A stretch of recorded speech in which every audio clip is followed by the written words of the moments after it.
तो आज का हमारा टॉपिक है संसद यानी कि पार्लियामेंट। तो आज की इस वीडियो में हम संसद से रिलेटेड जितने भी इम्पोर्टेंट क्वेश्चन हैं उन्हें कवर करेंगे। उसके बाद हम राज्यसभा को डिटेल में पढ़ेंगे, राज्यसभा के सभापति, उपसभापति इसके बारे में भी पढ़ेंगे। उसके बाद लोकसभा के बारे में डिटेल में पढ़ेंगे, लोकसभा के अध्यक्ष, उपाध्यक्ष इनके बारे में भी पढ़ेंगे। और इससे नेक्स्ट वीडियो में मैं राष्ट्रपति के बारे में बताऊंगा। तो आज की इस वीडियो में हम सिर्फ संसद, राज्यसभा और लोकसभा को कवर करेंगे और नेक्स्ट वीडियो में हम राष्ट्रपति के बारे में पढ़ेंगे। तो चलिए बिना देरी किए हुए वीडियो की शुरुआत करते हैं। और अब हम समझते हैं संसद के बारे में। तो संसद के 3 महत्वपूर्ण अंग हैं। पहला राज्यसभा, दूसरा लोकसभा और तीसरा राष्ट्रपति। राष्ट्रपति भी संसद के महत्वपूर्ण अंग हैं, क्योंकि बिना राष्ट्रपति के हस्ताक्षर किए कोई भी बिल कानून नहीं बनता जब तक उस पर राष्ट्रपति के हस्ताक्षर ना हो जाएं। इसीलिए संसद के तीनों महत्वपूर्ण अंग हैं, राज्यसभा, लोकसभा और राष्ट्रपति। तो संसद का वर्णन हमारे संविधान के अनुच्छेद 79 में है। तो जितने भी संविधान के महत्वपूर्ण अनुच्छेद हैं इस पर मैंने वीडियो बना रखी है। अगर आपने वो वीडियो नहीं देखी तो ऊपर मैं आई बटन पर उस वीडियो का लिंक दे दूंगा, उसे ज़रूर देख लेना। और आप लोगों का रिस्पॉन्स उस वीडियो पर बहुत अच्छा रहा है, इसके लिए धन्यवाद। तो हम देखते हैं संसद का जो वर्णन है ये अनुच्छेद 79 में है। तो संसद का जो महत्वपूर्ण अंग है राज्यसभा, इसका वर्णन अनुच्छेद 80 में है और लोकसभा अनुच्छेद 81 में है। उसके बाद आप ये जो नीचे देख रहे हैं इमेज, ये संसद भवन की है। ये संसद भवन के ऊपर की इमेज है। तो ये जो पूरी बिल्डिंग है इसी को हम संसद भवन कहते हैं। तो संसद जो पूरी बिल्डिंग है इसी को संसद भवन कहते हैं। और इसी में ये है लोकसभा, और इधर ये जो देख रहे हैं ये है राज्यसभा, और ये वाला एरिया है ये लाइब्रेरी है संसद भवन के अंदर। और बीच में जो आप ये देख रहे हैं ये है सेंट्रल हॉल। तो ये जो आप देख रहे हैं ये पूरी बिल्डिंग है और इसी के अंदर है लोकसभा, इसी के अंदर है राज्यसभा और बीच में है सेंट्रल हॉल। तो जो संविधान के जो हमारा संविधान का निर्माण हुआ, जो संविधान सभा की बैठक हुई थी वो कहाँ पर हुई थी? तो इसी सेंट्रल हॉल में हुई थी। और सेंट्रल हॉल में ही जैसे किसी विदेशों के प्रतिनिधि आते हैं, मतलब मान लीजिए अमेरिका के राष्ट्रपति आए, उन्हें हमारे संसद भवन में भाषण देना है, तो भाषण कहाँ देंगे? ना तो वो लोकसभा में भाषण देंगे ना राज्यसभा में भाषण देंगे, वो भाषण देंगे सेंट्रल हॉल में। तो आपको मैंने पूरा स्ट्रक्चर बता दिया कि ये पूरी बिल्डिंग को संसद भवन कहते हैं और इसी में है लोकसभा, राज्यसभा और सेंट्रल हॉल, और ये है लाइब्रेरी। तो अब हम संसद के बारे में पढ़ते हैं डिटेल में। तो संसद को ही पार्लियामेंट कहते हैं इंग्लिश में, और इसका उल्लेख अनुच्छेद 79 में है, जैसा कि मैंने आपको बताया। तो पार्लियामेंट जो शब्द है ये फ्रेंच भाषा से लिया गया है। कई बार पूछा गया है कि जो पार्लियामेंट शब्द है कहाँ से लिया गया है, किस भाषा से लिया गया है? तो ये फ्रेंच भाषा से लिया गया है। और संसद की जननी ब्रिटेन को कहते हैं। ब्रिटेन से ही हमने संसदीय प्रणाली ली है और इसी को संसद की जननी कहते हैं। और संसद के कितने अंग होते हैं, यानी कि कितने पार्ट्स होते हैं? तो इसके 3 भाग होते हैं, मैंने आपको बताया, एक राज्यसभा, लोकसभा और राष्ट्रपति। और संसद के कितने सदन होते हैं? दोनों अलग अलग चीज़ें हैं। जब आपसे पूछा जाए कि संसद के कितने अंग होते हैं तो 3 अंग होते हैं, लोकसभा, राज्यसभा और राष्ट्रपति। पर जब पूछा जाए इसके कितने सदन होते हैं, यानी कि कितने हाउस होते हैं, तो 2 हाउस होते हैं, एक राज्यसभा और दूसरा लोकसभा। और जो भारतीय संसद भवन है इसका निर्माण किसने कराया था? तो एडविन लुटियंस और हर्बर्ट बेकर ने ही जो भारतीय संसद है पार्लियामेंट का हमारे डिज़ाइन तैयार किया था। किसने? एडविन लुटियंस और हर्बर्ट बेकर। तो उसके बाद आगे हम देखते हैं कि संसद के बाहरी परिधि 144 ग्रेनाइट पत्थरों के स्तंभ पर टिकी हुई है। तो जो आप ये इमेज में देख रहे हैं ये हमारा संसद भवन, और इसकी जो बाहरी परिधि में स्तंभ है ये कितने हैं टोटल? तो 144 स्तंभ है। तो जब एग्जाम में पूछा जाए कि संसद भवन की बाहरी परिधि कितने स्तंभों पर टिकी हुई है तो टोटल कितने हैं? 144 ग्रेनाइट पत्थरों के स्तंभ पर टिकी हुई है। उसके बाद नेक्स्ट है कि भारतीय संसद में भाषण देने वाले अमेरिकी राष्ट्रपति। कई बार एग्जाम में पूछा गया है कि कौन से अमेरिका के राष्ट्रपति हैं जिन्होंने भारत के संसद भवन में भाषण दिया। तो टोटल ये 4 हैं, आपको चारों याद रखने हैं। तो सबसे पहले हैं डी आइजनहोवर। ये 1959 में इन्होंने भारत का दौरा किया और भारतीय संसद भवन में भाषण दिया। तो भारतीय संसद भवन में इन्होंने भाषण कहाँ दिया बताइए, लोकसभा में या राज्यसभा में? तो मैंने जैसे कि वीडियो की शुरुआत में ही बताया था कि कोई भी विदेशी प्रतिनिधि हो आए, जब वो भारत में भारतीय संसद भवन में भाषण देता है तो कहाँ पर देता है? सेंट्रल हॉल में देता है, ना कि लोकसभा और राज्यसभा में। तो सबसे पहले कौन आए थे? डी आइजनहोवर, और ये कब आए थे? 1959 में। उसके बाद दूसरा दौरा जिमी कार्टर ने किया 1978 में, और 1978 में इन्होंने भी भारतीय संसद भवन में भाषण दिया। उसके बाद नेक्स्ट है बिल क्लिंटन, ये आए थे 2000 में। 2000 में इन्होंने भारत का दौरा किया और भारतीय संसद भवन में भाषण दिया। और नेक्स्ट है बराक ओबामा, ये सन 2010 में जब आए थे, मतलब मनमोहन सिंह के समय, तो इन्होंने भारतीय संसद भवन में भाषण दिया था। तो आपको ये चारों याद रखने हैं। पहले हैं डी आइजनहोवर, दूसरे हैं जिमी कार्टर, और तीसरे हैं बिल क्लिंटन, और चौथे बराक ओबामा। तो उसके बाद नेक्स्ट हम देखते हैं संसद के सत्र। तो संसद के सत्र टोटल कितने होते हैं? तो साल भर में संसद के 3 सत्र होते हैं। पहला बजट सत्र, दूसरा मानसून सत्र और तीसरा शीतकालीन सत्र। तो जो बजट सत्र होता है ये कब होता है? तो ये फरवरी से लेकर मई तक होता है। इसे बजट सत्र क्यों कहते हैं? क्योंकि इसी सत्र में भारत का बजट पेश किया जाता है, इसीलिए इसे बजट सत्र कहते हैं। दूसरा होता है मानसून सत्र, ये होता है जुलाई से लेकर सितंबर तक। और तीसरा होता है शीतकालीन सत्र, ये होता है नवंबर से लेकर दिसंबर तक। और जब पूछा जाए कि सबसे बड़ा सत्र कौन सा होता है, तो बजट सत्र, इसका समयकाल ज़्यादा है, फरवरी से लेकर मई तक। और सबसे छोटा सत्र कौन सा होता है, तो ये शीतकालीन सत्र, नवंबर से दिसंबर तक। ये तीनों याद रखिएगा। तो संसद भवन के बारे में बस हमें उतना ही पढ़ना था। अब हम पढ़ते हैं लोकसभा और राज्यसभा के बारे में। तो लोकसभा और राज्यसभा के कुछ अन्य नाम भी हैं जो सीधा वन लाइनर क्वेश्चन पूछ लिए जाते हैं कि बताइए निम्न सदन किसे कहते हैं, उच्च सदन किसे कहते हैं। तो मैंने एक ही स्लाइड में सभी को कवर कर दिया। इस तरफ जितने भी हैं ये सभी लोकसभा के अन्य नाम हैं और इस तरफ राज्यसभा के। तो निम्न सदन किसे कहते हैं? तो लोकसभा को निम्न सदन कहते हैं और उच्च सदन राज्यसभा को कहते हैं।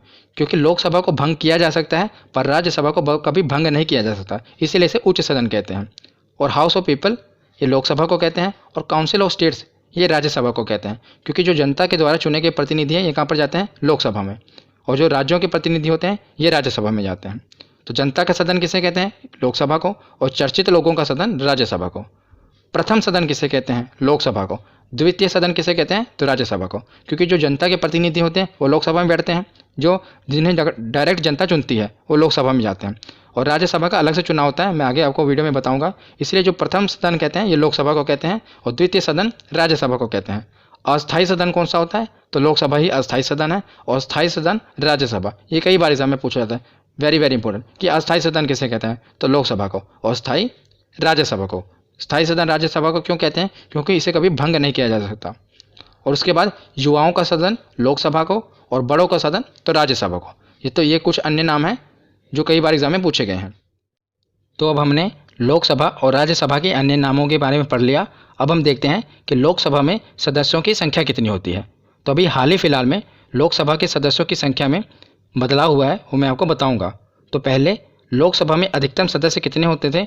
अधिकतम हो सकते थे 552, जिसमें से 550 राज्यों और केंद्र शासित प्रदेशों से चुनकर आते थे, जिन्हें हम वोट देकर लोकसभा में भेजते थे। और 2 एंग्लो इंडियन होते थे जिन्हें राष्ट्रपति मनोनीत करते थे। 550 का चुनाव होता था और 2 राष्ट्रपति द्वारा मनोनीत किए जाते थे। तो 550 में से 530 राज्यों से आते थे सदस्य और 20 केंद्र शासित प्रदेशों से। तो ये एंग्लो इंडियन क्या होते हैं ये भी मैं आपको आगे बताऊंगा। अभी पर हाल ही फिलहाल में संविधान में एक संशोधन हुआ। तो संविधान संशोधन 104 के अंतर्गत क्या हुआ कि जो एंग्लो इंडियन थे इनका आरक्षण अब खत्म कर दिया गया लोकसभा से। तो जो पहले जो 2 सदस्य होते थे जिन्हें राष्ट्रपति मनोनीत करते थे, इनका आरक्षण क्या कर दिया गया? लोकसभा से खत्म कर दिया गया। तो अब पूछा जाए कि इनका आरक्षण खत्म करने के बाद अब लोकसभा में अधिकतम सदस्यों की संख्या कितनी है? तो कितनी हो सकती है? तो 550 हो सकती है, जिसमें से 2 तो खत्म हो गए तो बचे 550। तो टोटल ये 550 अब अधिकतम सदस्य हो सकते हैं, जिसमें से 530 राज्यों द्वारा और 20 केंद्र शासित प्रदेशों द्वारा। तो एंग्लो इंडियन कौन होते हैं मैं आपको बताता हूँ। तो जिनके पिता दादा परदादा यूरोप के यानी कि अंग्रेज हो और जो उनकी माँ हो भारतीय हो, तो उनकी जो संतान होगी वो एंग्लो इंडियन कहलाएगी। मतलब जब अंग्रेज भारत में रहते थे तो उन्होंने जब भारतीय महिला से विवाह कर लिया, तो जो इन दोनों से जो संतान हुई वो क्या कहलाई? एंग्लो इंडियन कहलाई। मतलब पिता तो है अंग्रेज पर माँ भारतीय है, तो इनकी संतान क्या कहलाएगी? एंग्लो इंडियन कहलाएगी। तो अभी तक क्या होता था कि लोकसभा में 2 एंग्लो इंडियन को राष्ट्रपति मनोनीत करते थे, इनका आरक्षण था। पर अभी संविधान संशोधन 104 के अंतर्गत एंग्लो इंडियन की सीट का जो आरक्षण है इसे खत्म कर दिया गया है। तो पहले 552 अधिकतम सदस्य हो सकते थे, अब 2 एंग्लो इंडियन को खत्म कर दिया गया सदस्यता। तो अब कितने हो गए? तो अधिकतम कितने सदस्य हो सकते हैं? अब 550 हो सकते हैं। आशा करता हूँ आपको डायग्राम से क्लियर होगा। तो अधिकतम सदस्यों की संख्या तो हमने देख ली। अब हम देखते हैं कि लोकसभा में वर्तमान सदस्यों की संख्या कितनी है। तो आप कंफ्यूज मत होइएगा कि अधिकतम सदस्यों की संख्या कितनी है, वर्तमान सदस्यों की संख्या कितनी है, इसीलिए मैंने डायग्राम से बताया है। तो चलिए मैं आपको एक उदाहरण से और क्लियर कर देता हूँ। मान लीजिए जब आपने किसी कॉलेज में एडमिशन ली थी ग्रेजुएशन करने के लिए, तो उसमें सीटें होती थी ना, लिमिटेड होती थी। मान लीजिए जिसमें आपने एडमिशन ली थी उसमें 50 सीट थी ग्रेजुएशन के लिए। पर जब एडमिशन हुई बच्चों ने कितनी सीटों पर एडमिशन हुई थी? 45। 5 बच्चों ने एडमिशन नहीं लिया। टोटल कितने बच्चे एडमिशन ले सकते थे? 50। यह है अधिकतम संख्या। पर वर्तमान में अगर पूछा जाए कि उसमें कितने बच्चों ने एडमिशन ली, तो 45। 5 सीटें भी खाली है ना। उसी प्रकार लोकसभा में अगर बात की जाए अधिकतम सदस्यों की संख्या, तो पहले 552 थी पर अब कितनी है? 550।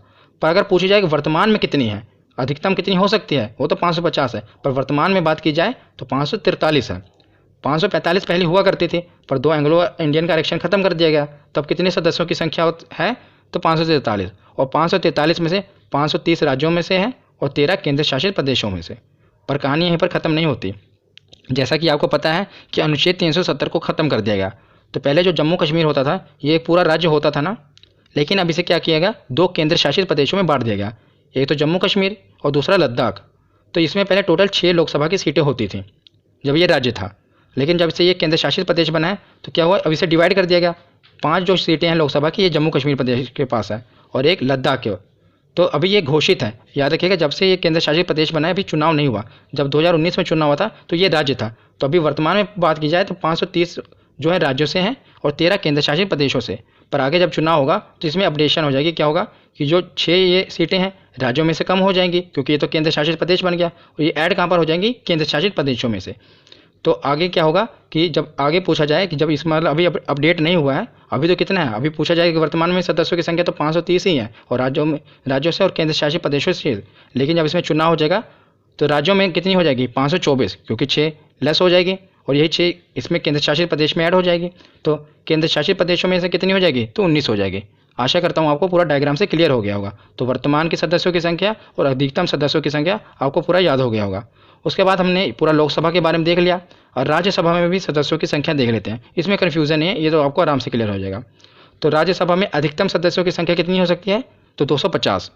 तो 250 में से 200 जो 38 हैं ये राज्यों और केंद्र शासित प्रदेशों से हैं, और 12 को क्या होता है कि 12 जो सदस्य हैं इन्हें राष्ट्रपति द्वारा मनोनीत किया जाता है। 238 तो राज्यों और केंद्र शासित प्रदेशों का प्रतिनिधित्व करते हैं और 12 जो है ये राष्ट्रपति द्वारा मनोनीत किया जाता है। तो किन्हें राष्ट्रपति द्वारा मनोनीत किया जाता है, तो इसके बारे में लिखा गया है कि जो कला, विज्ञान, साहित्य और समाज सेवा के फील्ड से हैं उन्हें राष्ट्रपति द्वारा मनोनीत किया जाता है। यानी कि आर्ट्स, साइंस, लिटरेचर और सोशल सर्विस से रिलेटेड हो उन्हें ही राष्ट्रपति द्वारा मनोनीत किया जाता है। तो कितने सदस्यों को, 12। ये है अधिकतम। लेकिन अभी बात की जाए तो वर्तमान में, तो वर्तमान में राज्यसभा के सदस्यों की संख्या कितनी है, तो 245, जिसमें से 12 सदस्यों को राष्ट्रपति द्वारा मनोनीत किया जाता है। तो 245 में प्लस हुए 12 तो बचे कितने, 233, और 233 को राज्य और केंद्र शासित प्रदेशों से चुना जाता है। तो आशा करता हूँ ये भी आपको क्लियर होगा। तो राज्यसभा और लोकसभा के सदस्यों की संख्या के बारे में हमने पढ़ लिया। अब हम लोकसभा और राज्यसभा को डिटेल में पढ़ते हैं कि इससे कौन कौन से प्रश्न बनते हैं। तो इन दोनों को मैंने इकट्ठा ही कवर कर दिया है ताकि आप कंपेयर करके पढ़ें, क्योंकि जब आप कंपेयर करके पढ़ेंगे ना तो आपको ये ज़्यादा देर तक याद रहेंगे। तो इस तरफ है लोकसभा और इस तरफ है राज्यसभा। तो लोकसभा का वर्णन अनुच्छेद 81 में है और राज्यसभा का वर्णन अनुच्छेद 80 में है। तो लोकसभा का कार्यकाल कितना होता है, तो लोकसभा का कार्यकाल होता है 5 साल और राज्यसभा का कार्यकाल, तो याद रखिएगा जब पूछा जाए राज्यसभा का कार्यकाल कितना होता है तो राज्यसभा का तो कार्यकाल अनंत होता है, क्योंकि ये तो कभी भंग ही नहीं होती। पर राज्यसभा के सदस्यों का कार्यकाल होता है 6 साल, याद रखिएगा। तो दूसरा पॉइंट है भंग। तो भंग किया जा सकता है, किसे भंग किया जा सकता है, तो लोकसभा को भंग किया जा सकता है पर राज्यसभा को कभी भंग नहीं किया जा सकता। ये क्यों नहीं किया जा सकता ये मैं आपको आगे बताऊंगा। तो 2 पॉइंट कवर हो गए, इसे भंग किया जा सकता है, राज्यसभा को भंग नहीं किया जा सकता। तो योग्यता क्या होती है, मतलब जो लोकसभा का चुनाव लड़ेंगे लोकसभा के सदस्यों की योग्यता क्या होगी, तो पहले तो वो भारत का नागरिक हो। दूसरी बात सबसे इम्पोर्टेंट, तो लोकसभा के जो सदस्यों की संख्या है न्यूनतम आयु कितनी होनी चाहिए, तो याद रखिएगा 25 वर्ष, न्यूनतम आयु होनी चाहिए 25 वर्ष, और सरकार के किसी लाभ के पद पर ना हो, और चौथा वो पागल और दिवालिया ना हो। तो ये जो 4 योग्यता होनी चाहिए जो लोकसभा का सदस्य है। राज्यसभा के सदस्यों में भी 3 योग्यता तो सेम ही है, पहला तो वो भारत का नागरिक हो, एक वो भारत के किसी सरकार के किसी लाभ के पद पर ना हो और पागल और दिवालिया ना हो। पर ये जो सेकंड पॉइंट है ये इंपॉर्टेंट है कि उसकी न्यूनतम आयु कितनी होनी चाहिए, 30 वर्ष। तो लोकसभा में कितनी है, 25 वर्ष और राज्यसभा में 30 वर्ष। ये कई बार एग्जाम में पूछा गया है। तो राज्यसभा को मैंने आपको बताया था ना बड़ों का सदन कहते हैं, याद रखिएगा ज़्यादा बड़ी मतलब 30 वर्ष की आयु राज्यसभा में होनी चाहिए और लोकसभा में 25 वर्ष की आयु होनी चाहिए। तो जनता का सदन किसे कहते हैं, ये तो अभी तक आपको क्लियर हो गया होगा कि लोकसभा को जनता का सदन कहते हैं, क्योंकि जनता द्वारा चुने गए प्रतिनिधि इसमें जाते हैं लोकसभा में। और शिक्षितों का सदन किसे कहते हैं, तो राज्यसभा को। जैसा कि अभी आपने देखा ना राष्ट्रपति किन्हीं किन्हीं मनोनीत करता है, जो art, science, literature, social science service में इनको राज्यसभा में मनोनीत किया जाता है राष्ट्रपति के द्वारा। और बाकी भी जो राज्यसभा के प्रतिनिधि होते हैं ये बड़े बड़े पॉलिटिशियन होते हैं, मतलब आम आदमी सीधा राज्यसभा में नहीं जा सकता। आम आदमी तो लोकसभा में ही जा सकता है जिसे जनता सीधा चुनकर भेजती है, पर राज्यसभा में जो वोटिंग होती है ये MLA के द्वारा की जाती है। ये मैं अभी आपको बताऊँगा। इसीलिए जो शिक्षितों का सदन होता है ये राज्यसभा है और जनता का सदन लोकसभा है। तो उसके बाद अब हम आगे देखते हैं कि नेक्स्ट पॉइंट है चुनाव। तो लोकसभा में प्रत्यक्ष चुनाव होता है, मतलब चुनाव में जनता भाग लेती है। जहाँ हम ही चुनते हैं ना, हर 5 साल बाद लोकसभा का चुनाव होता है, उसमें जनता भाग लेती है। पर राज्यसभा में अप्रत्यक्ष चुनाव होते हैं। अप्रत्यक्ष चुनाव का मतलब जनता भाग नहीं लेती इसमें राज्यसभा में। तो राज्यसभा का जो चुनाव होता है इसमें भाग कौन लेता है, तो विधायक यानी कि एमएलए भाग लेते हैं। एमएलए वोटिंग करते हैं राज्यसभा में और लोकसभा में जनता भाग लेती है, इसलिए इसे प्रत्यक्ष चुनाव और राज्यसभा को अप्रत्यक्ष चुनाव कहा जाता है। तो उसके बाद अब हम देखते हैं सदस्यों का चुनाव। तो सदस्यों का चुनाव लोकसभा में होता है 5 वर्ष पर। अभी 2019 में चुनाव हुआ प्रधानमंत्री का लोकसभा में, तो अभी आगे कब होगा, 5 सालों के बाद 2024 में। तो जनता के द्वारा चुने गए जितने भी प्रतिनिधि हैं लोकसभा में जाएंगे, तो 5 सालों के लिए कार्य करेंगे। अगर बहुमत की सरकार हो तब तो लोकसभा में 5 सालों के लिए कार्य करेंगे, तो 5 सालों के बाद ये इस्तीफा दे देंगे तो लोकसभा भंग हो जाएगी। पर राज्यसभा के केस में ऐसा नहीं होता, राज्यसभा कभी भंग नहीं होती। इसे बहुत ही व्यवस्थित तरीके से इसका चुनाव कराया जाता है। तो प्रत्येक 2 वर्ष पर 1/3 सदस्यों का चुनाव होता है राज्यसभा में। तो इनका कार्यकाल तो मैंने आपको बताया पीछे कि 6 सालों का होता है, पर इनका जो चुनाव होता है वो प्रत्येक 2 वर्ष में होता है। ये कैसे, ये मैं आपको अभी एग्जाम्पल से बताता हूँ। मान लीजिए पूरा राज्यसभा है, इसे 3 भागों में बांट दिया जाता है, क्योंकि देखा मैं ऊपर लिखा ना 1/3 सदस्यों का चुनाव होता है, तो ये मतलब कि 1/3 सदस्यों का पहले चुनाव होगा। मतलब इसे 3 भागों में बांट दिया गया। तो पहले जो इसमें मेंबर हैं, इस खंड में मेंबर है, इनका चुनाव मान लीजिए 2020 में हो गया। उसके बाद अगले 1/3 सदस्यों का चुनाव कब होगा, 2 सालों बाद 2022 में। तो अब जो इस खंड में बैठे हैं इनका चुनाव हो गया। उसके अगले 2 सालों बाद 2024 में तो जो इस खंड में बैठे हैं अब इनका चुनाव हो गया। तो 2-2 सालों बाद क्या हुआ, 1/3 सदस्यों का चुनाव हो गया। तो उसके बाद अब वापस फिर ऊपर आएंगे 2020 वाले में, तो अब इसमें 2020, 22, 24 हो गया, तो अब 2026 में इनका चुनाव होगा। तो जो इस तरफ के मेंबर थे, देखिए इन्होंने 6 साल पूरा काम किया ना, 2020 से लेकर 2026 तक, इसी तरह आगे चलता रहता है। तो इस तरह इनका चुनाव चलता है। तो इसमें कभी राज्यसभा कभी भंग नहीं होती, क्योंकि जब इस तरफ 1/3 सदस्यों का चुनाव हो रहा होता है तो 2/3 सदस्य तो होते ही हैं ना, उनका कार्यकाल अभी बचा ही होता है। तो इस तरह राज्यसभा कभी पूरी तरह से भंग नहीं होती। आशा करता हूँ आपको इस बात से क्लियर हो गया होगा। तो लोकसभा और राज्यसभा के बारे में हमने पढ़ लिया। अब हम देखते हैं लोकसभा के पदाधिकारी के बारे में। तो लोकसभा के पदाधिकारी का वर्णन संविधान के अनुच्छेद 93 में है। तो लोकसभा के पदाधिकारी कौन कौन है, तो अध्यक्ष और उपाध्यक्ष। जिस प्रकार स्कूल में प्रिंसिपल और वाइस प्रिंसिपल होते हैं ना, पूरे स्कूल का संचालन करते हैं, उसी प्रकार लोकसभा के जो कार्य हैं इसका संचालन कौन करता है, तो अध्यक्ष करता है। तो सबसे पहले हम देखते हैं प्रोटेम स्पीकर, कि आखिर प्रोटेम स्पीकर कौन होता है। तो ये लोकसभा का अस्थायी अध्यक्ष है और प्रोटेम स्पीकर को राष्ट्रपति नियुक्त करता है। जब चुनाव होते हैं, जैसे अभी 2019 में चुनाव हुआ, हमने लोकसभा में सदस्यों को भेजा, कितने अभी मैंने आपको बताया कि वर्तमान में कितने हैं, तो 543 है। तो 543 जब सदस्य लोकसभा में जाएंगे तो इनको शपथ दिलाएगा कोई ना कोई। तो इसके लिए क्या करते हैं, राष्ट्रपति पहले एक प्रोटेम स्पीकर को नियुक्त कर देते हैं कि भाई जितने भी अब सदस्य हैं इनको आप शपथ दिलाओ। तो सबसे पहले प्रोटेम स्पीकर क्या होता है, इसका काम क्या होता है कि लोकसभा के जितने भी नए सदस्य हैं इनको शपथ दिलाता है, उनके मतलब सदस्यता के लिए, लोकसभा की सदस्यता के लिए। जब शपथ दिला देते हैं उसके बाद प्रोटेम स्पीकर का जो है काम खत्म हो जाता है, तो इसीलिए उन्हें अस्थायी अध्यक्ष कहा जाता है।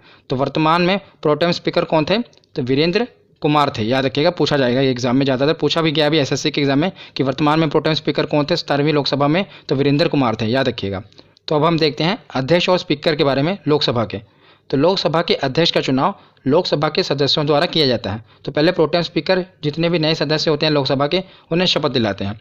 उसके बाद जब वो सदस्य बन जाते हैं लोकसभा के, तो वो क्या करते हैं, अपने में ही लोकसभा का एक अध्यक्ष का चुनाव कर लेते हैं। तो जो लोकसभा के अध्यक्ष का चुनाव होता है ये लोकसभा के सदस्यों द्वारा ही किया जाता है। और याद रखिएगा कि लोकसभा के अध्यक्ष के रूप में इन्हें अलग से शपथ नहीं लेना पड़ता। एक बार तो इन्हें प्रोटेम स्पीकर शपथ दिला देते हैं ना लोकसभा के सदस्य की, उसके बाद जब ये अध्यक्ष बनते हैं तो इन्हें अलग से फिर लोकसभा के अध्यक्ष के रूप में कोई शपथ लेना नहीं पड़ता। एग्जाम में पूछा जाता है कि लोकसभा के अध्यक्ष के रूप में शपथ लेना पड़ता है, तो याद रखिएगा नहीं लेना पड़ता। और अध्यक्ष जो है लोकसभा के, ये अपना त्याग पत्र, मान लीजिए बाद में जब अपना ये जो त्याग पत्र देते हैं, इस्तीफा देते हैं, तो किसे देते हैं, तो उपाध्यक्ष को देते हैं। याद रखिएगा, अध्यक्ष किसको देते हैं, तो उपाध्यक्ष को। अगर मान लीजिए उपाध्यक्ष को इस्तीफा देना तो वो किसे देंगे, तो वो अध्यक्ष को देंगे। ये दोनों एक दूसरे को अपना इस्तीफा देते हैं। और बात करें वर्तमान में लोकसभा के अध्यक्ष कौन है, तो याद रखिएगा ओम बिरला, ये वर्तमान में लोकसभा के अध्यक्ष हैं। तो अब हम नेक्स्ट देखते हैं लोकसभा के अध्यक्ष के कार्य और अधिकार। तो पहला पॉइंट है कि लोकसभा के सभी कार्यों का सही रूप से संचालन करना और नियंत्रण करना, ये किसका काम है, लोकसभा के अध्यक्ष का। दूसरा पॉइंट है कि लोकसभा का अध्यक्ष ही संयुक्त अधिवेशन की अध्यक्षता करता है।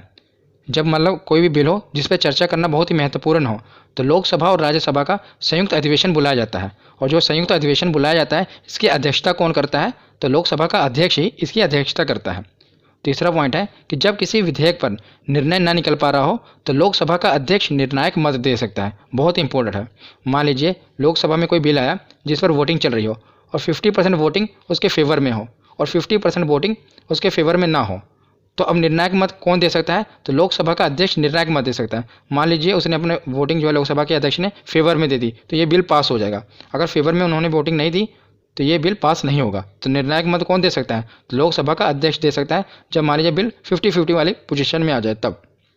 तो फोर्थ पॉइंट है धन विधेयक का निर्धारण लोकसभा का अध्यक्ष करता है। तो धन विधेयक क्या है ये मैंने संविधान के महत्वपूर्ण अनुच्छेद वाली वीडियो में बता रखा है, आप वो वीडियो जरूर देख लेना।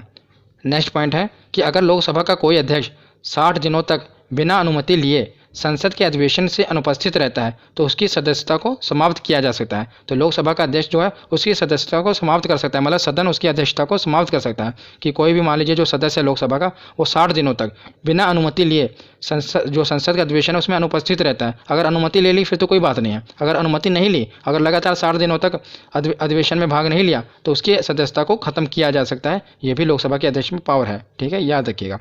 उसके बाद ये दो काफ़ी इंपॉर्टेंट है, काफ़ी बार एग्जाम में पूछे गए हैं कि पहले लोकसभा के अध्यक्ष कौन थे? तो गणेश वासुदेव मावलंकर ये पहले लोकसभा के अध्यक्ष थे। और पहली महिला अध्यक्ष कौन थी? तो मीरा कुमार, कुमारी नहीं है, याद रखिएगा कुमार है, मीरा कुमार ये पहली महिला अध्यक्ष थी लोकसभा की। तो लोकसभा के पदाधिकारी के बाद अब हम देखते हैं राज्यसभा के पदाधिकारी के बारे में। तो राज्यसभा का पदाधिकारी का वर्णन अनुच्छेद 89 में है। तो लोकसभा का पदाधिकारी कौन होते थे? अध्यक्ष और उपाध्यक्ष। और राज्यसभा के पदाधिकारी होते हैं सभापति और उपसभापति। तो अब हम देखते हैं सभापति के बारे में। तो भारत का उपराष्ट्रपति ही राज्यसभा का सभापति होगा। माफ़ कीजिएगा, मैंने यहाँ पर गलती से राष्ट्रपति लिख उठा, पर यहाँ पर उपराष्ट्रपति आएगा। भारत का उपराष्ट्रपति ही राज्यसभा का सभापति होगा। और सभापति संसद का सदस्य नहीं होता, ये बहुत इंपॉर्टेंट है। जब हमने लोकसभा में अध्यक्ष के बारे में पढ़ा तो वो संसद का सदस्य होता है, मतलब उस समय लोकसभा का अध्यक्ष होता है, पर जो सभापति होता है ये संसद का सदस्य नहीं होता, ये याद रखिएगा। और सभापति की अनुपस्थिति में उपसभापति उनका कार्य करेंगे। तो मान लीजिए सभापति नहीं है तो उनकी अनुपस्थिति में उपसभापति उनका कार्य करेंगे। और सभापति जो है उपराष्ट्रपति होते हैं ये अपना त्यागपत्र राष्ट्रपति को देंगे। ये काफ़ी बार एग्जाम में पूछा गया है, क्योंकि हम गलती कर देंगे कि जो सभापति हैं ये उपसभापति को अपना त्यागपत्र देंगे, पर नहीं, ये उपराष्ट्रपति होते हैं ना, तो जो उपराष्ट्रपति हैं ये राष्ट्रपति को अपना त्यागपत्र देंगे और उपसभापति अपना त्यागपत्र सभापति को। उपसभापति तो सभापति को देंगे, पर जो सभापति हैं ये किसको देंगे? राष्ट्रपति को अपना त्यागपत्र देंगे, याद रखिएगा, काफ़ी बार ये पूछा गया एग्जाम में। और एक आपको और बात बता देता हूँ, जो उपराष्ट्रपति होते हैं इन्हें जो तनख्वाह मिलती है, जो इनको वेतन मिलता है, ये उपराष्ट्रपति के पद के लिए नहीं मिलता, बल्कि जो ये राज्यसभा में सभापति के रूप में काम करते हैं ना, इसके लिए इनको वेतन मिलता है उपराष्ट्रपति को। तो नेक्स्ट हम देखते हैं कि वर्तमान समय में राज्यसभा के सभापति कौन है? तो वेंकैया नायडू जी ये वर्तमान समय में राज्यसभा के सभापति हैं। और वर्तमान समय में राज्यसभा के उपसभापति कौन है? तो हरिवंश नारायण सिंह ये उपसभापति हैं वर्तमान समय में। तो आज की वीडियो यहीं पर ख़त्म होती है। कैसी लगी आपको वीडियो कमेंट सेक्शन में जरूर बताना। धन्यवाद।